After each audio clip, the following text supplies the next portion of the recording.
Welcome to the French Grand Prix, welcome to the Paul Ricard circuit here in the south of France. A tremendous race in prospect. John Watson, this circuit 20 years old this year, and it could be the last race here, and that's a shame. Yes, it is. The prospect of this being the last French Grand Prix at Paul Ricard. 5-year contract's up. It's open to negotiation. Other circuits in France are vying for that contract. I have a funny feeling that next year we will be at Paul Ricard for the French Grand Prix. It is a superb circuit, John, very futuristic. Now, is it a circuit that's high downforce or is it a low downforce circuit, or do you have to find that very difficult compromise? As usual, it's a very difficult compromise. It's a combination of power. It really is a power circuit, first of all. And the cars with more power can carry more downforce on the car. They can put more wing on their car. The lesser powered cars, the Cosworth engine cars principally, have got to find that very fine balance between low downforce and balancing out speed in the straight. The straight here, 195 miles an hour and flat out through the Seine corner, amazing corner, and a real white knuckle job. Prost, of course, the master here. He's won the last 2 races. What do you think about his chances after that superb drive in the Ferrari in Mexico from 13th position on the grid? Well, Prost has the French version of people power at Paul Ricard. He's been successful here. The Ferrari is very competitive. It's pushing the McLarens closer than they've ever been pushed before. But Ayrton Senna, I feel, is still the man who is going to win the race. He really, I feel, ought to have won in Mexico, but because of the problems with tyres, he didn't. But the 2 Ferraris of Alain Prost, Nigel Mansell, are going to give the McLarens the hardest run for their money they've had all year. Let's look then at the championship positions going into the French Grand Prix. At the top of the list, of course, Ayrton Senna with 31 points. Second, Alain Prost, he's got 23 points. Tied with Prost in second place, Gerhard Berger, also on 23. In 4th spot, Jean Alesi, Nigel Mansell and Nelson Piquet, all with 13 points. Then it's Thierry Boutsen with 11 points. His teammate Riccardo Patrese still with 9 from that 1 win in Imola. And Alessandro Nannini, he's in 9th spot with 7 points. The Formula One teams have been far from idle since the Mexican Grand Prix, most spending 3 days last week pounding round Silverstone. McLaren testing the new V12 Honda for the first time. Nigel Mansell was happy to be back at the track and was shouldering all the testing responsibilities, including the first run with an uprated V12 engine. Indeed, it proved to be the business, Nigel recording 1 minute 8.7 on race tyres.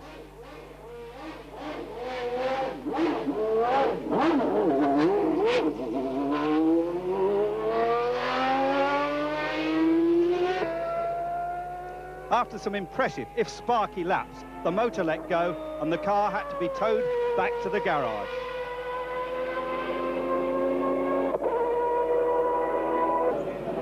Ferrari weren't too keen on us filming their engine change, but we sneaked a view under the door as a regular engine was fitted. Meanwhile, a relaxed Nigel took time out to tell the British press about the latest developments. Subsequently, he wrote their headlines with a demon 1 minute 7.9 lap. Behind the pits, meanwhile, Nigel's wife Roseanne had other problems. The youngest Mansell was experiencing difficulties with his single-seater, which also needed modification. For Nigel, the test was very much a family affair. Back in the pits, the big news was the all-new V12 Honda engine running in a McLaren for the first time. Honda weren't releasing any details, and with Jonathan Palmer nursing a broken thumb, the man entrusted with the task of testing the machine was Formula 3000 star Alan McNish. McNish won the Formula 3000 race at Silverstone earlier this year, but it is a sign of the esteem the Scotties held by the McLaren team that he was allowed to test the car. It also shows the confidence that Honda have in the new engine to test it for the first time in public. It sounds different, as McNish found out.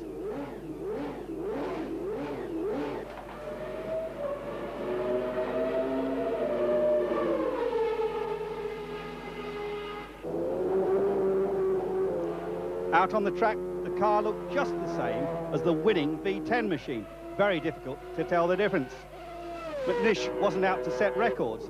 What was impressive was the fact that the engine ran without any teething problems at all. After that run, I asked Alan about the test. Yeah, it's a great honour to be entrusted with the new Honda V12 engine. For me, it was a little time ago since I drove the V10, so I can't really make very many comparisons between the 10 and the 12. But it's went without problems today. It's run all morning, and it's sounding very, very sweet music to the ears of any racing enthusiast. As the test continued, I asked team boss Ron Dennis when the new engine would first be raced. Almost certainly not until next year.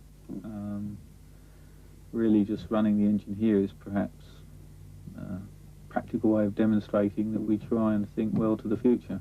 And this engine, which is of course Honda developed and manufactured, and this engine is very much one of a range of development engines which will contribute to the final specification for next year, but they weren't made as race engines, and they're certainly not intended for that purpose.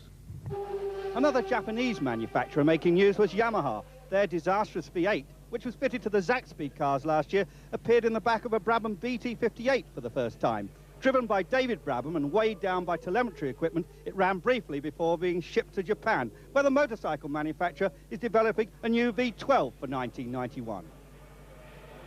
Williams were taking the Silverstone test very seriously indeed, evaluating new single-shock front suspension, while their test driver, Mark Blundell, was putting in countless laps with the high-tech reactive suspension car. It ran faultlessly, and Blundell also impressed.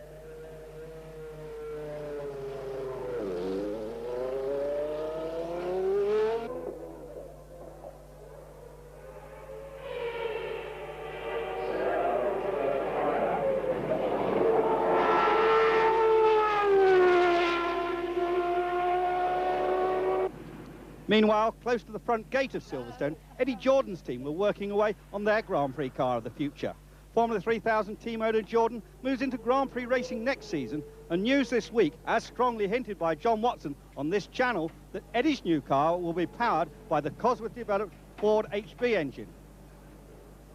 Indeed, here at Ricard on Thursday, Ford did confirm they would be supplying the engines to Eddie Jordan, and those will be the same engines. Adrian Newey has departed from Leighton House for Williams, while Chris Murphy, formerly of Lola, moves into the highly paid chief designer job at Leighton House. Also, ex-Williams man Enrique Scalabroni is departing Ferrari after only 5 months with the Italian team. One reason for Murphy's defection, perhaps, could be that LaRousse are building their own Grand Prix cars next year, rather than entrusting the task to Lola.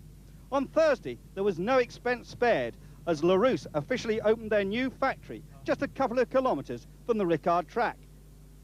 It's an impressive, well-equipped facility, but LaRousse won't move the whole team south from Antony until the season ends. Finance from the Japanese Espoo company has put the team into the big spending league.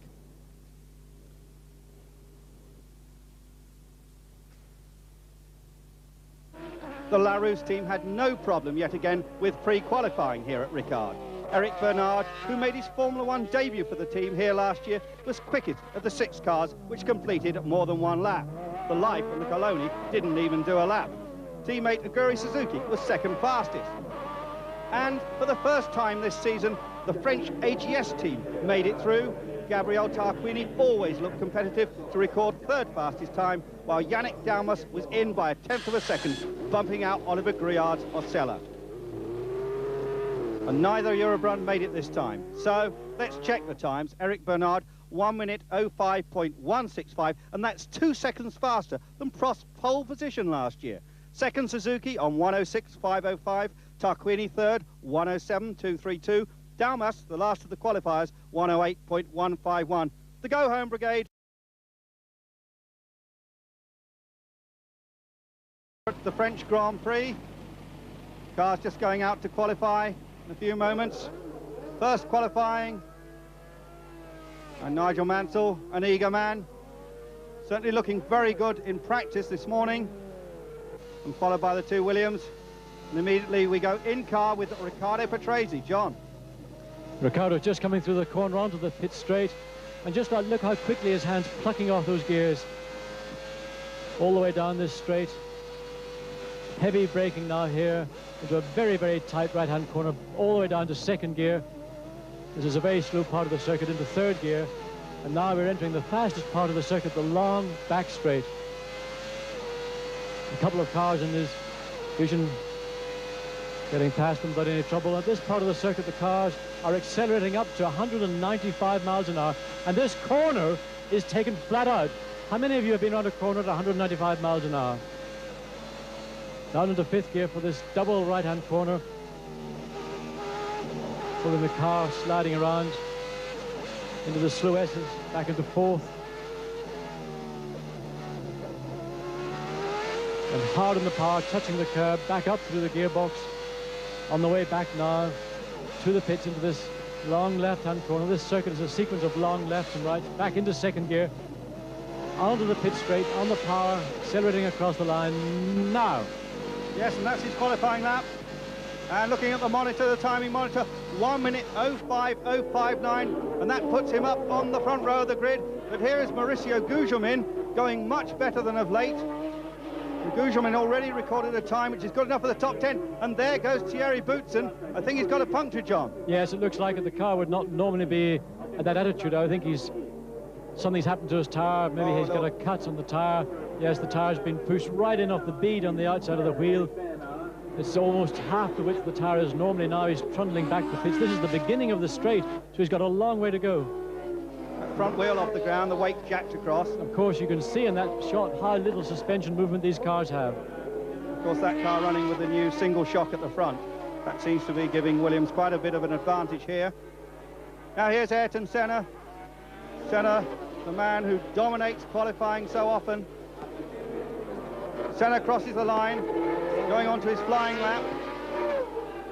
It's just amazing, he goes out in these laps. He's done no laps at all. He's just done this one warm-up lap straight into qualifying. And it's truly amazing that he can just come out of the pits, out of the debriefing, and get into the car and just switch personality and become the racing driver that he is. And here he is now on the back straight, this long straight through this unbelievably fast right-hand corner. Taken absolutely flat out in qualifying. Look at the sparks coming off the back of the car. You can see how low the car is to the ground at that part, into this long double right-hand corner. Here your neck takes an awful bit of punishment because you feel it's being pushed off your shoulders, then into this quick flick right, then left, in this long double left-hand corner. And it's so important to be neat and tidy. It's very easy to get untidy, slide across the curves, but Senna's using all his thinking and all his skill and driving very positively. I would call that absolutely positive driving. Using the car to the maximum, but not overusing the car. Crossing the line, let's see the time. 1 minute 04.548. Ayrton Senna is on the pole, perhaps no surprise, but Senna does it. Senna is quickest so far. Alan Prost waiting in the pits. He's going to make a late attempt. The time ticking on. Prost very happy with the Ferrari. This is his teammate Nigel Mansell. This is the warm-up lap, I think, John. Yes, Mansell's been in a very buoyant mood all weekend, and we spoke to him, and he just seems to feel that things are now turning in his favour. We've seen two great races from him in Canada and Montreal. He had a superb test at Silverstone recently, and I think the Mansell magic is returning, and his position within the team is also strengthening. It's now going to be a two #1 car team, not as you've seen in the early part of the season where really Prost seemed to be superior. Well, this is his second run. He's already third fastest. Let's see if he can improve on that. Mansell going on his quick run.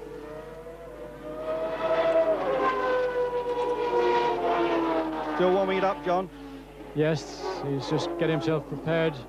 He's coming into the corner onto the pit straight now, and this will be the lap where he's going to seek that coveted pole position, and in the mood he's in, well, then no one knows what he's capable of doing, but certainly Nigel is fired up.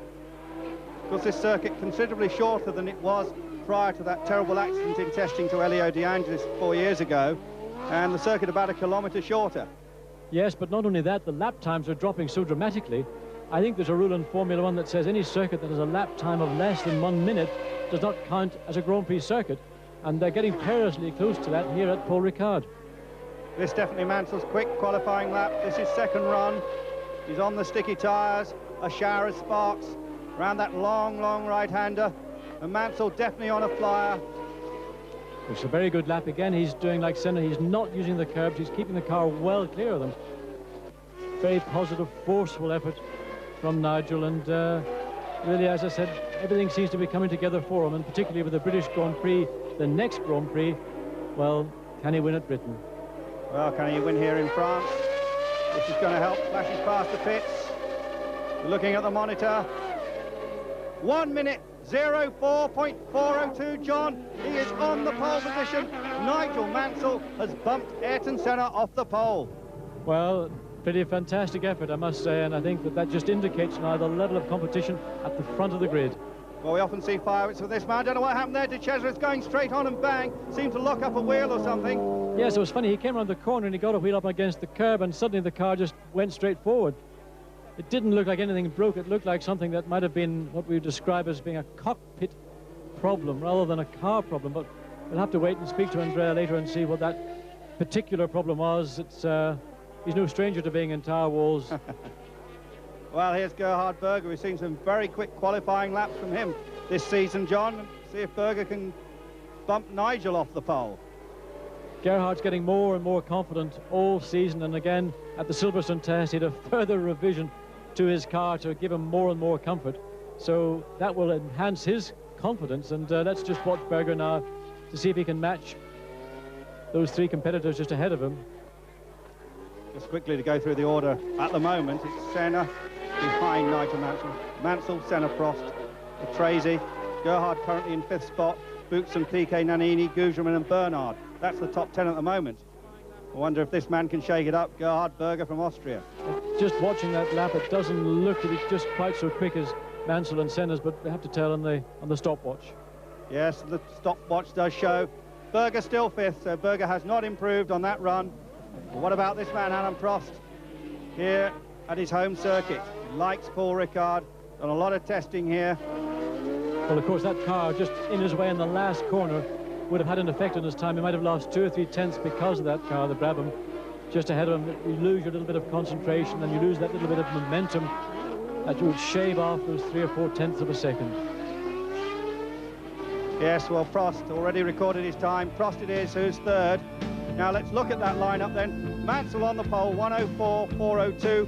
Senna alongside him, 104.549. Row 2, it's Prost and Patrese. Row 3, it's Berger and Boutsen. And row 4, Piquet and Nannini. Row 5, Gougerman and Bernard. Good effort there from Bernard. Alliot and Alesi, 11th and 12th. Then Suzuki and Capelli. Then Warwick and Donnelly, 15 and 16. In 17th place, Michele Alboreto, and it's Modena, Nakajima and Laurini rounding out the top 20. After them, Martini, Caffey, Pirro, David Brabham, Paolo Barilla and Yannick Damas. They're the qualifiers. 4 haven't made it so far. The 2 Onyxes of Wojtek and Leto, Tarquini, and at the bottom of the pile, Andrea De Cesaris. Coming up in Saturday's show, an exclusive interview with Alain Prost on Eurosport. I always feel a good motivation here because since '83, the first time I won here, the people, I mean, the crowd had changed very much. They were very quiet and not patriotic. They did not push me very hard, and now they started to understand that they have also a big motivation to push the French drivers. But it will be much more for Nigel next week, for sure. Well, John, the roar of the engine has died down. Nigel Mansell fastest. What's your verdict on the Friday qualifying? Well, I think Friday qualifying was one of the most exciting we've seen all season. We've got a Ferrari sandwich with the McLaren in the middle. Nigel Mansell quickest, Senna second, quickest, Prost third. Tomorrow, Saturday, is going to be even more exciting. I don't know whether Mansell will stay in pole position. Join us and let's see. Yes, so from John Watson and myself, Andrew Marriott, it's goodbye for now. And as John says, join us again tomorrow.